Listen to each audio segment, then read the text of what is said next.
વાગી ગયા છે 12. ગુડ મોર્નિંગ નહીં પણ ગુડ આફ્ટરનૂન. જય શ્રી કૃષ્ણ બધાને. બધાનો દિવસ ખૂબ જ સારો જાય. તો નીલને તો આજે નાસ્તામાં ભરી દીધું છે રોટલી અને બટાકાનું શાક, સરસ મજાનું. લંચ બોક્સની આવી કંઈક રેસીપી જોવી હોય તો રશ્મિ પાનસુરિયા નામની ચેનલ છે, ત્યાં જઈને સર્ચ કરી શકો છો. ત્યાં શોર્ટ વિડીયો પણ હશે, તે તમને જોવા મળશે કે લંચ બોક્સમાં શું ક્યારેક નવું વેરાયટી મૂકવી જોઈએ. કાલે મેં ગ્રીન ભાત બનાવીને મૂક્યા હતા. કલર બિલકુલ જ નહોતો નાખ્યો, પણ શેનાથી ગ્રીન કર્યું તે જોવું હોય તો ત્યાં જઈને જોઈ આવજો. અને જમવામાં આજે તો બની ગયું છે સરસ જો ગાજર કોબીનો સંભારો છે, બટાકાનું શાક છે, કંટોલાનું શાક છે, ભાત છે, દાળ છે, બધા એમાં પાછળ છે આવે છે એટલે બધી વસ્તુ બની ગઈ છે સરસ મજાની. લોટ બાંધવાનો બાકી છે, તો ચાલો તે પહેલાં ફટાફટ બાંધી લઈએ. અને બાજુનું વાતાવરણ સરસ છે, એકદમ જ ખુશનુમા વાતાવરણ કહીને એટલે કે આમ જોઈને આપણને ગમે એવું સરસ વાતાવરણ છે. આજે આછો તડકો છે અને લાઇટ વેધર છે, પવન છે, બધું બહુ જ સરસ છે. તો કાંઈ નહીં, રોટલી કરી નાખું ફટાફટ.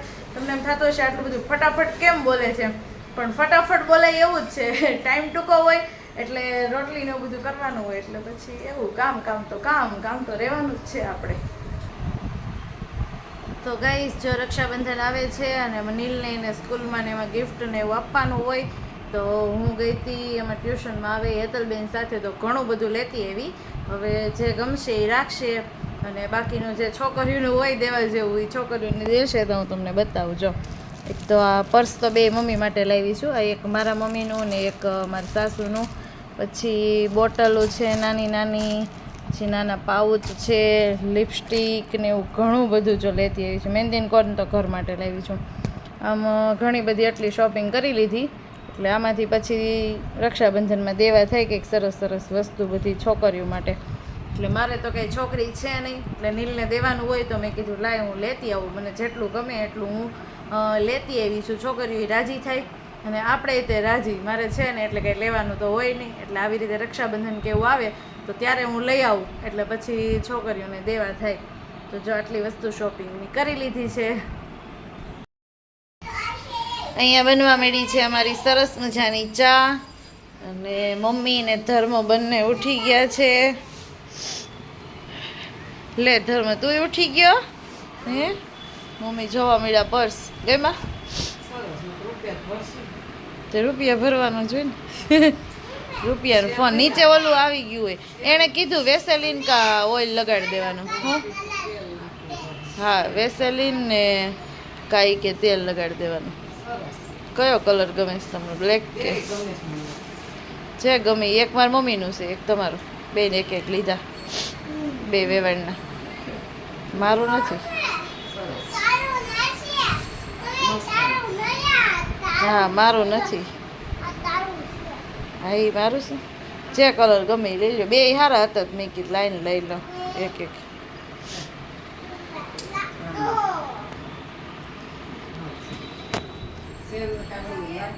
કાંઈ નહીં, હાલો બાને પર્સ તો ગયમાં, બીજું હું દર્શન કરે. અને આ બે ભાઈ અહીંયા તો પહેરો દેજો. અને આ ભાઈ બેઠા જોવે છે ઘેટું. કા ઈયા ઓ એવું જોશો ને, હે ને?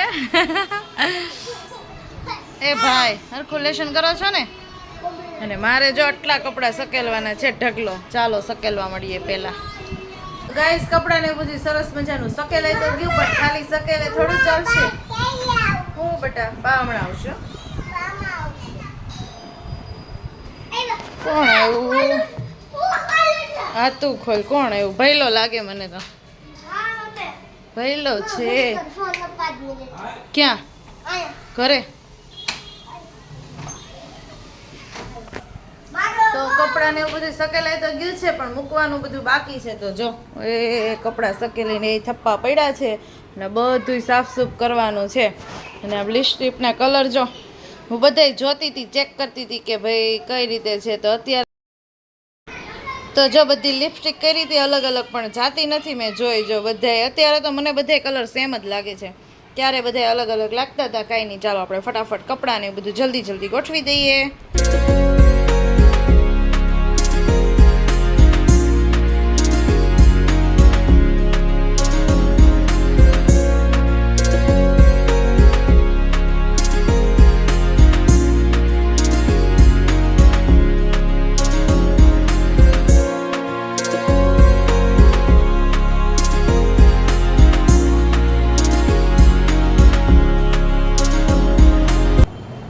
બધાય કપડાં સરસ મજાના મુકાઈ ગયા અને મસ્ત ચોખ્ખું ચટાક કરી દીધું. બાળકો રહેવા દેવાય ત્યાં સુધી મજાનું ચોખ્ખું કરી દીધું બધી વસ્તુ.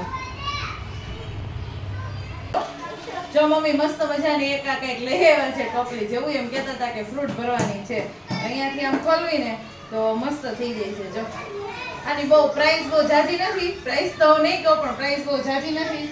સરસ મજાનું જો આમાં બનાના ને કંઈક પપૈયું ને એવું લાવ્યા છે, તો પપૈયું ને બનાના ને એવું બધું જો આમ મૂકવા થાય બધું અલગ અલગ. મસ્ત ટોપલી છે. એક આ પર્સ લાવ્યા છે. હવે જેને દઈએ અને ખબર નહીં, હવે નીલને સ્કૂલમાં દઈ, એના નણંદને બીજી ભાણક્યું છે તો એને દઈ, એટલે આ મસ્ત છે કલરફુલ. હમણાં તો આવીને આવી શોપિંગ કંઈક ને કંઈક શરૂ જ રહેશે. રક્ષાબંધન આવે છે ને એટલે ચાલો હવે રસોઈ બનાવવા માંડવી ફટાફટ. નવી ટોપલીમાં ફ્રૂટ ભરી દીધું, તો કેળા ભરી દીધા, દાડમ ભરી દીધા, આમાં છે નાસપતી ને આમાં છે ખલેલા. ઘણું બધું ફ્રૂટ ભેગું આવી ગયું છે. જો ઓહો, આ જમરૂક તો જો મમ્મી લેવાય કેવડું મોટું. સાઈઝ તો જો આની, આમ તો જો મમ્મી આવડું મોટું જમરૂક. નીલ આમ જો કેવડું મોટું. જો ધમુ કેવડું મોટું, પણ બહુ મોટું છે. જો ઉભરાણી, જો ઉભરાણી. અડદની દાળ બહુ ઉભરાય બાપા. જો અડદની દાળ હોય ને એટલે ખબર નહીં કેમ ઉભરાય જ. તો ગાઈઝ અમારે અહીંયા નીચે ધૂન છે સ્વામિનારાયણની, તો તમને સંભળાતું તે હશે. હું નીચે જઈશ ને તો તમને વિડીયો ઉતારીને બતાવીશ. આજ તો ખરા જ છે પણ હજી થોડીક વાર છે, ધૂન શરૂ જ થઈ છે. જાઓ પછી હું તમને વિડીયોમાં બતાવીશ અને જોઈએ આપણે કેવી ધૂન છે એમ. બરોબર, કાંઈ વાંધો નહીં. અહીંયા આપણે જય શ્રી કૃષ્ણ બધાને અને પછી ધૂનની મજા બધા માણજો.